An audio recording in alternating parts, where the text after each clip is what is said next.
Welcome to Whiskey Vault. I'm Daniel. Let's start and then I'll explain my small level of discomfort. You didn't finish your... is that a pre-name dance? Rex, go ahead. Yeah. This is from patron saints Harold and Allison Tipton. Harold and Allison Tipton, your patron saints of whiskey.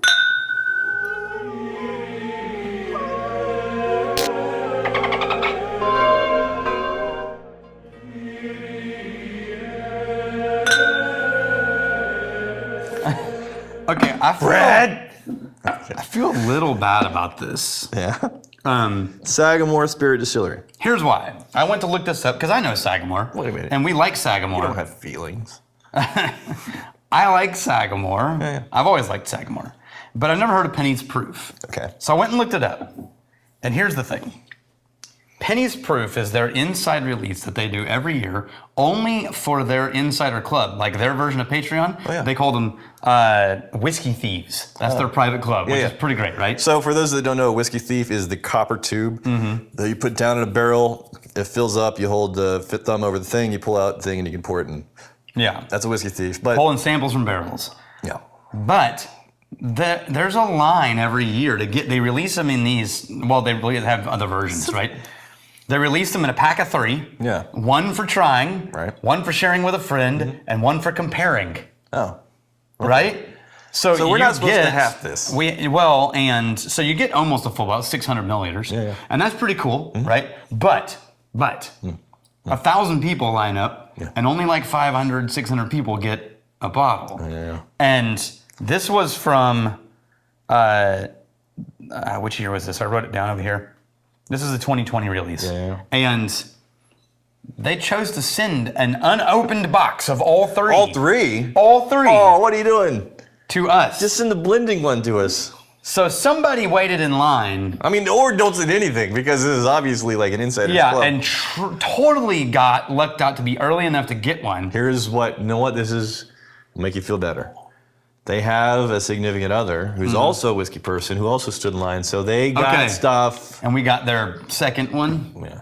That would make me feel better. In that case, you should have given us 2 more of theirs and then kept the one. The one for yourself. Selfish. Why are you being stingy? Selfish. Don't be stingy. This is proof down to 41.5. It's 3.5-year-old rye whiskey, right? This is... Oh. Wow. That is... Okay, this is very bright, crisp apple and herbal. I can't get past the green apple. Green apple specifically for sure. Green apple, herbal, and then what is that? I am in... No, there's something that my brain is hooked on that I can't find a word for, and that's why I'm kind of frozen. Is it eucalyptus crank to 11? Maybe. Wicker, it is very wickery eucalyptus. Wicker eucalyptus, tree. yeah. And the green apple and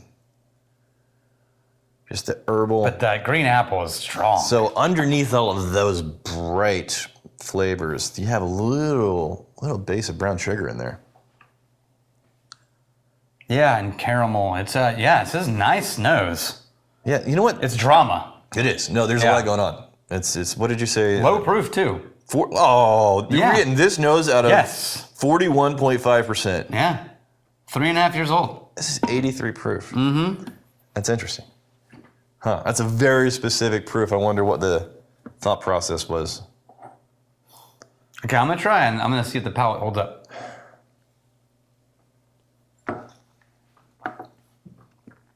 Soft. Oh yeah, that's where the lower proof shows up. Yeah, that's like a feather pillow. It's just this soft cream, caramel, a little bit of cinnamon and spice. As much volume as those flavors had on the nose. Yeah. They're still there. Yeah. Just the volume gets taken all the way down. Way down. Yeah. It's very drinkable. It's the kind of rye that will not be a struggle for somebody, even if they're not a rye drinker. You know what I mean? All right, before you do water, I'm in mine. And then, a little caramel note on the nose now. I could see this winning people into whiskey and into rye. Specifically, yeah. No, this is It woke up the eucalyptus on the nose of water. I think it's another good example of if you're getting away from just that stereotypical MGP rye, like the black licorice and all of that. Then now it's caramel apple. Because there's no licorice note for me. Candied caramel apple and green tea. The caramel woke up. Next third sip. The caramel is the only thing that's dominating my nose now. I want to go back because. Okay. Well, it's already watered. Go ahead. No, I didn't. Did anything get in? No, you got to drop it. Oh, okay. Got it. Yeah. Third the palate's still simple. Third sip in.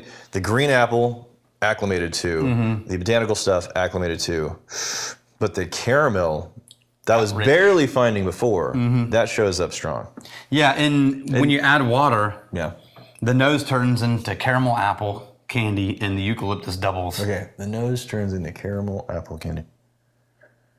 Green apple still. It's green apple for days. Yeah, and then more of the eucalyptus, but it turns almost into tea.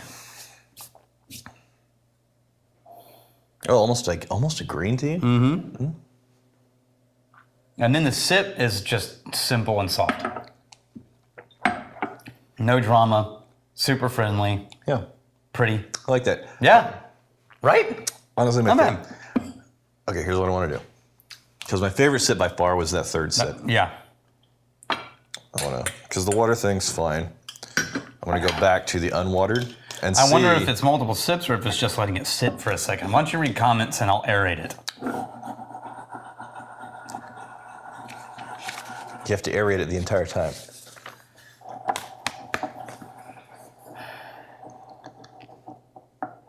Ovoca Joe. This is going to be the most boring part of the boring episode ever. It's a paragraph, too. Yeah, it really is a long one. I'm a fan of adding a tiny dash of peated Scotch to a decent rye. Oh, really? Okay, just like 2 to 3 bitters Shakesworth, a younger driftless Glen, and a dash of Port Charlotte. Might be one of my favorite ports ever. Adds a bit of body, and the Port Charlotte pepper adds some spice back to the finish. Okay. So let's try it on Sagamore. We'll try your aerated one see first. That caramel.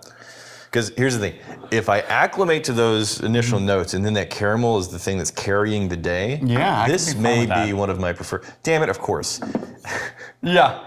Well, something that you can't get. Look, we have a bunch of Sagamore, so you can try. We'll try on a normal one. All right. All right.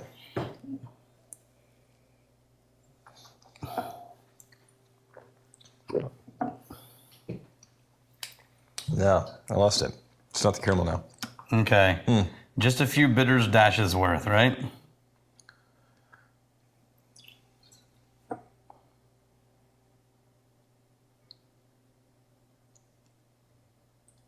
There you go. There you go. That'll do it. That was a pretty good small pour for a full bottle hold. All right. Oh, dude. That's my phone. The amount of... Oh, man, got musty. The amount of just drops. Now we're in a basement cellar that's storing apples. Port Charlotte, heavily peated. It's everything that we said before, but you're experiencing it while sitting in a damp cellar. Dude, that peat dominated. It dominated. Honestly, it really did. A few drops and I put your nose in this, it's like, oh, this is peated Scotch. Yeah, it is. It's just peated Scotch All now. right, let's see what it tastes like. All right. Oh, I like that. Hold on. That's some complexity. The nose is dominated by peated Scotch. Brown sugar dominant on the palate with a little bit of smokiness, but mostly still herbal. It's starting to taste like Lapsang smoky tea. Lapsang souchong. Souchong. Yeah. Again, I would probably even dial back the amount of peatiness. Maybe 1 or 2 drops instead of 4 or 5. A little bit of peat, rinse the glass, shake it all out until it feels like it's dry, then pour it. Then wash it. Then that still won't be enough. Yeah. No, we've done shoots like that before where we're trying to not Rinse have the to go glass. through all of our glasses. Yeah. We'll do peat, and it's like, all right, let's get like a water rinse and rinse it out. Nope. No, Water. that's- Nope. no, Damn it, this that's glass not gonna work. is unusable now. Okay. Yeah, it's dominated by peat for me. On the nose, but the taste, it did take it a little bit further away from the rye than I would have liked it. Yeah. So, playing It was with a good rye. It was a good rye. Yeah. Yeah, I want more of that rye to show up. We have Kunzilla is 10 cup rye in MGP. Yes. What you get a 10 cup? I just wanted to have a simple question for once. Yeah. Yeah. But you get that 10 cup? Honestly, think about that. Rye with the little pink bonk of the eyelet there. Those are two categories. You know what I would do it with is bullet. Why? Because it's easy and predictable, and you get poured it, and you know what you're getting, and there's no surprises. See, you have a different goal than me. I want a rye that is high drama, that has And a then you lot wanna going add on. smoke into I it. want to add like a drop at a So time. to the driftless. A drop at a time. Okay. And then see, how does the immovable object compete against the irresistible force? See, my background is I'll take boring whiskeys and try to wake them up with something to get unbored.